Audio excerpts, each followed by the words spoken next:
Good morning dear students.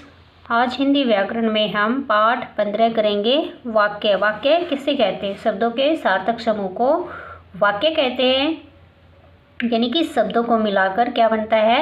वाक्य। जैसे यहाँ पे दिया है, साहिल आज हम घूमने जाएंगे। वैशाली कहाँ?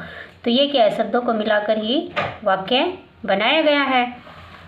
इसके बाद है, वाक्य के कितने अंग होते हैं? वाक्य के 2 अंग होते हैं, उद्देश्य और विधेय।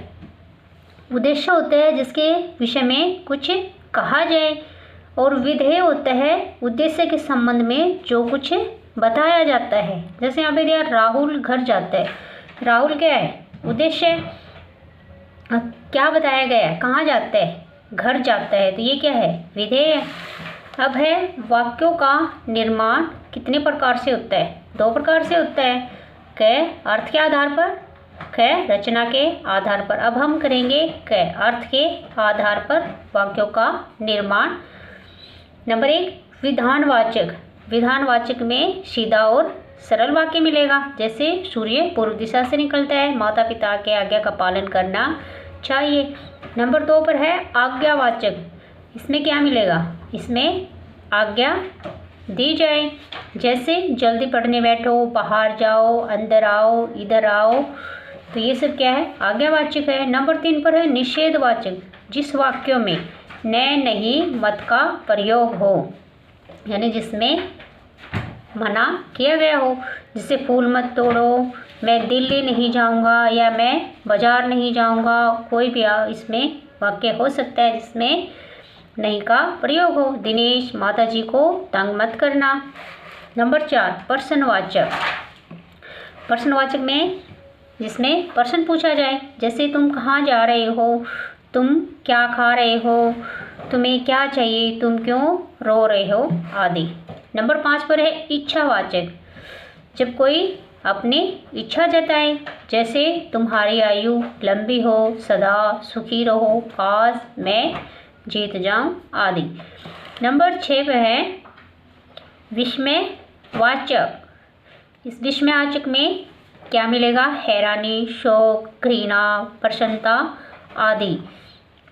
इसे वाक्य है, वाह क्या सुंदर चित्र बना रहा है, हाय राम यह क्या हो गया, छी छी कैसी बातें करते हो, आदि। नंबर 7 पर है संकेतवाचक। जब किसी और इशारा करके बात कही जाए। जैसे अगर मेरे साथ चलना है तो जल्दी तैयार हो जाओ, यदि वर्षा होगी तो फसल अच्छी होगी, जैसे बादल घिरे वर्षा होने लगी, या यह मंदिर है, इस तरह जो इशारा करके बात कही जाए, आदि। नंबर 8 पर है संदेहवाचक। जिसमें संदेह या भ्रम हो, शक हो। जैसे शायद आज वर्षा हो, यानी कि पक्का नहीं है, शायद। संभवतः आज पिताजी आ जाएंगे, शायद माँ चल पड़ी होंगी। अब करेंगे हम रचना के आधार पर शब्दों का निर्माण। सरल वाक्य। जिस वाक्य में एक ही उद्देश्य और एक ही विधेय हो। उद्देश्य जिसके बारे में कहा जाए, और विधेय होता है उसके बारे में बताया जाए। जैसे अखिलेश खाना खाता है। अखिलेश क्या है? उद्देश्य है। खाना खाता है, ये क्या है? विधेय है। नंबर 2, संयुक्त वाक्य। जब 2 वाक्यों को योजक शब्द के आधार पर जोड़ दिया जाए, उसे क्या कहेंगे? संयुक्त वाक्य। संयुक्त वाक्य जैसे यहाँ पे दिया है, प्रांजल डॉक्टर के पास गया क्योंकि उसे बुखार था। 2 वाक्यों को कौन जोड़ रहा है? क्योंकि।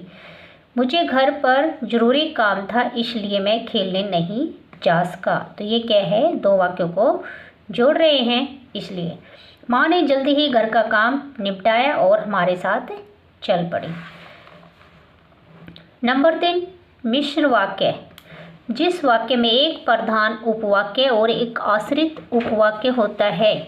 जैसे यहाँ पे दिया, सुभाष चंद्र बोस ने कहा, तुम मुझे खून दो मैं तुम्हें आज़ादी दूंगा।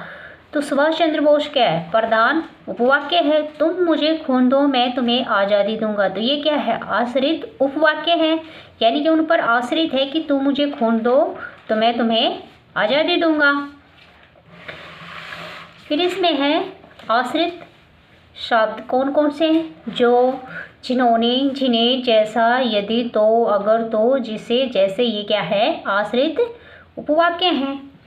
तो प्यारे बच्चों, आपको ये पाठ अच्छे से पढ़ना है और इसको समझना है। इसका अभ्यास हम कल करेंगे। Thank you.